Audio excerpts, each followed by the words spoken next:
নবীকে নূর মানতে তাতে কষ্ট, অথচ নবী যে পাহাড়ে ছিলেন জবলে নূর, পাহাড়ে নূর মানতে তাদের সমস্যা নেই। হ্যাঁ, জবলে নূর মানতে সমস্যা নাই, কিন্তু নূরে মুহাম্মদী মানতে তাদের সমস্যা। তো আজকে আমাদের মুসলিম ইউনিটি, আমাদের এই সমস্ত বাতিলরা এরা থাকবেই। এই ফিতনা, দাজ্জালের ফিতনাগুলো আসার আগে এই ছোট ছোট ফিতনাগুলা আমাদের ঈমান নষ্ট করার জন্য বেশিরভাগ আজকে দেখেন এদের কথাই বইরা অসংখ্য যুবক আজকে পথভ্রষ্ট হয়ে যাচ্ছে। এই সহিহ হাদিস বইলা ইবনে তাইমিয়া তো অনেক হাদিস বাদ দিয়েছে, তার মন মতো সে তার যেটা ভালো লাগছে সেটাকে সে গ্রহণ করছে।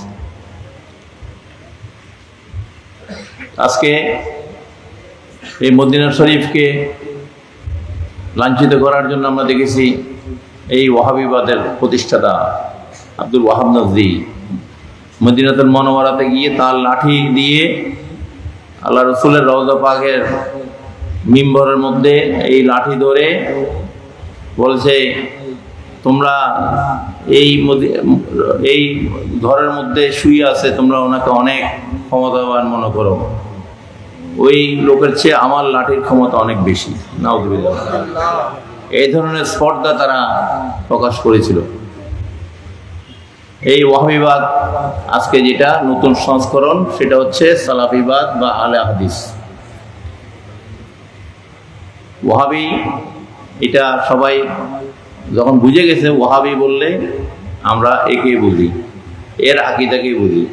এখন তারা এই ওয়াহাবি নামটা ঢাকার জন্য তারা এখন নতুন নামে নিজেরা প্রকাশ হচ্ছে, কিন্তু মূল হচ্ছে এগুলো সব হচ্ছে আব্দুল ওয়াহাব নজদির অনুসারী বংশধর। আমরা যতই বুঝি, আমরা আল্লাহ রসুল থেকে বেশি বুঝবো না। আল্লাহ ওয়া রাসূলুহু আ'লাম, ঠিক কিনা? মদিনাতে আল্লাহ রসুলেই আল্লাহ থেকে দোয়া করে বরকত নিয়ামত বাড়িয়ে নিয়েছেন, আলহামদুলিল্লাহ বলেন। কোরআন শরীফের আয়াত আছে, ওয়ালা আন্নাহুম ইযযালামু আনফুসাহুম জাউকা ফাস্তাগফিরুল্লাহ ওয়াস্তাগফারা লাহুমুর রাসূল লাওয়াজাদুল্লাহ তাওয়াবার রহিমা। যদি সেখানে দোয়া কবুলের দেখানো হইতো, ইম্পর্টেন্স না থাকতো, আল্লাহ রাব্বুল আলামিন এই আয়াতে কি জানাচ্ছেন?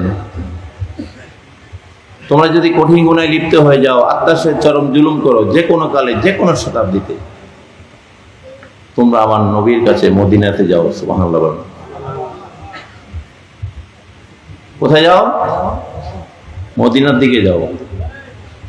কোরআনে আল্লাহ পাক বলছেন আমার নবীর কাছে যাও এবং আল্লাহর কাছে তওবা করো, আল্লাহর কাছে ফরিয়াদ করো। সুবহানাল্লাহ। আল্লাহর কাছে ফরিয়াদ করো আমার নবীকে নিয়ে। সুবহানাল্লাহ। যদি আমার নবী তোমাদের জন্য সুপারিশকারী হয়ে যায়, যদি রিকমেন্ড করে, লাওয়াজাদুল্লাহ তাওয়াবার রহিমা, আমি আল্লাহ তাদের তওবা কবুল করে নেব। সুবহানাল্লাহ। মদিনা, আচ্ছা ঠিক আছে যান। তাহলে নবী মদিনার গুরুত্ব আছে কিনা? কোরআনের